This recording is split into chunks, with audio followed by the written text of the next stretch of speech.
فرعون کی باندھی نے کہا فرعون یہ تو میری 2 ہیں، اگر میرے پاس اور ہوتی، میرے پاس 100 ہوتی تو میں 100 بھی اللہ کے نام پہ قربان کر دیتی۔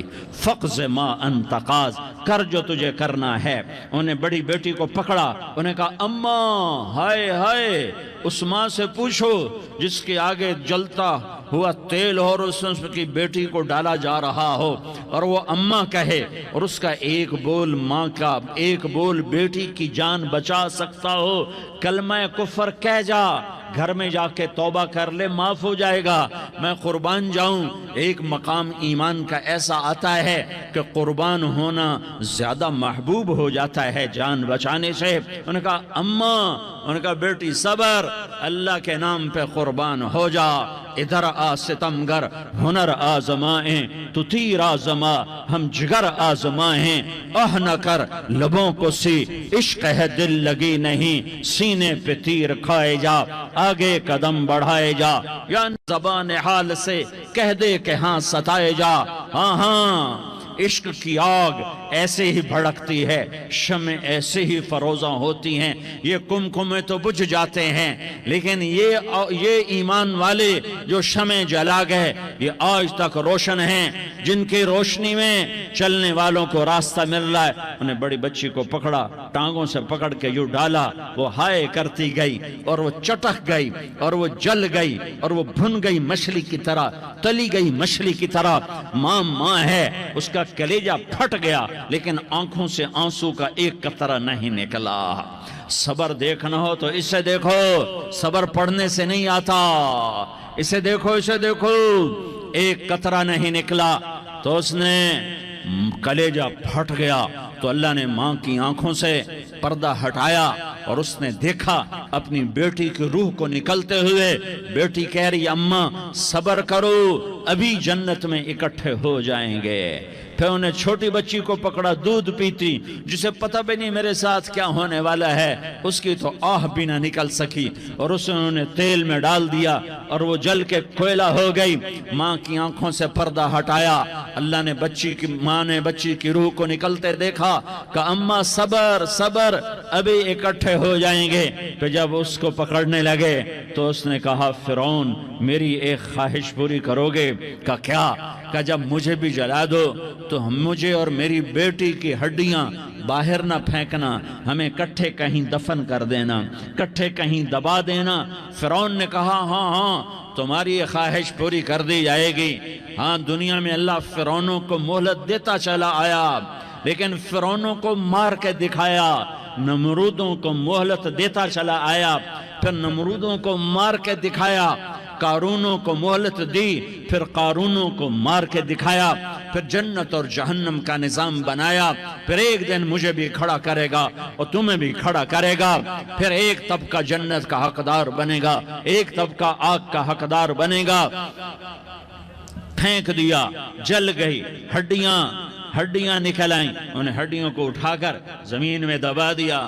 2000 سال گزر گئے، میرا نبی دنیا میں موسیٰ علیہ السلام کے 2000 سال بعد آتے ہیں اور آپ معراج پہ چلتے ہیں۔ جب آپ بیت المقدس سے معراج کو اٹھے تو آپ کو زمین سے جنت کی خوشبو آئی، تو آپ نے ارشاد فرمایا جبریل میں جنت کی خوشبو سونگ رہا ہوں، یہ کہاں سے آ رہی ہے؟ تو آپ نے جبریل نے عرض کی یا رسول اللہ فرعون کی باندھی اپنی بیٹیوں کے ساتھ، اپنی ہڈیوں کے ساتھ جس جگہ پر دفن ہے، جس دن اسے دفن کیا گیا تھا اس دن سے آج تک یہ خوشبو آ رہی ہے، اور یہ قیامت تک خوشبودار رہے گا۔ یہ زمین کا ٹکڑا کہ یہاں وہ دفن ہے جس نے اللہ کے ساتھ سودا کر لیا۔ اللہ سے سودا کر لو، اللہ سے سودا کر لو۔ یہ سودا حسین نے کیا اللہ کے ساتھ، ایک سودا یزید نے کیا، اس نے خون بہایا، اس نے ظلم کیا۔ ارے ظالم کبھی ہرا نہیں ہوتا اور مظلوم کبھی خشک نہیں ہوتا، ظالم پہ کبھی بہار نہیں آتی اور مظلوم پہ کبھی خزاں نہیں آتی۔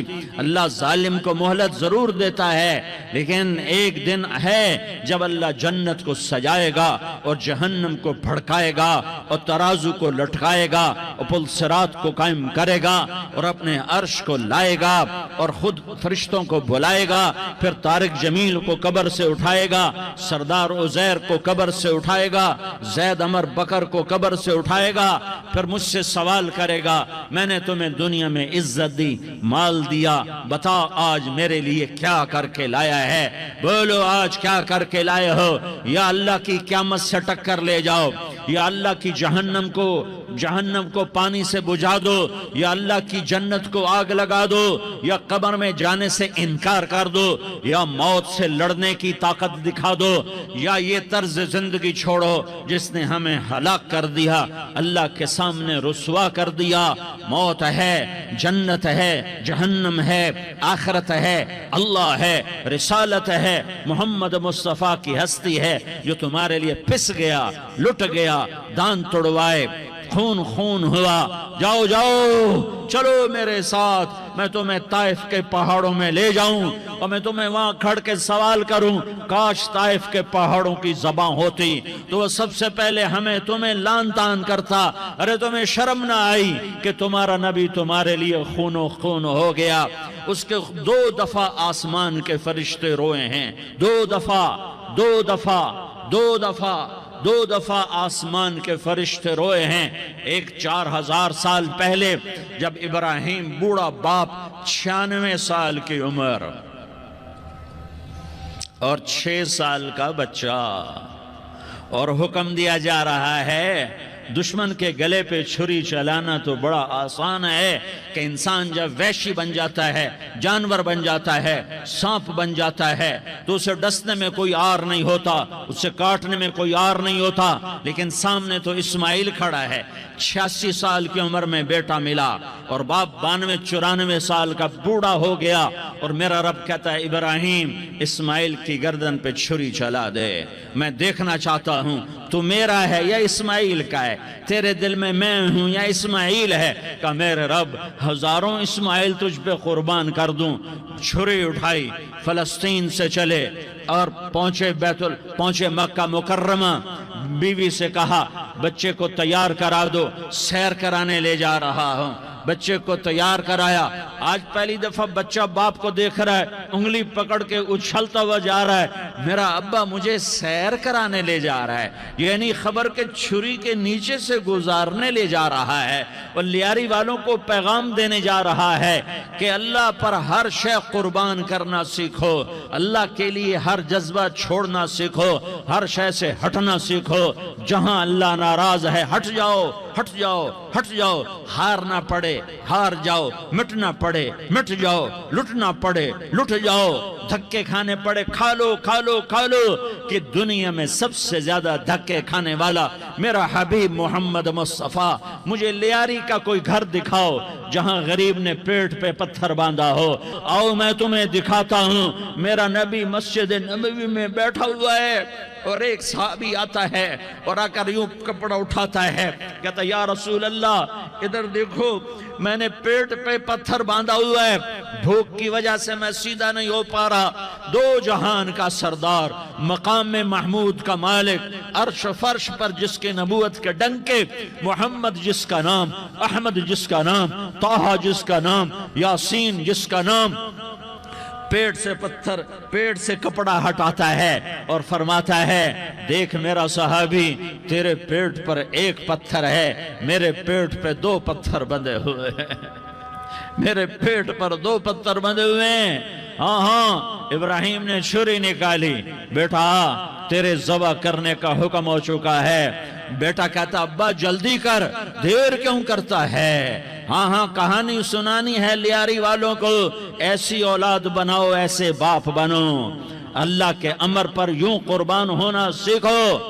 اور اب معصوم بچے کو حیران ہو کر ابراہیم دیکھتا ہے، بیٹا تجھے پتہ ہے میں کیا کہہ رہا ہوں؟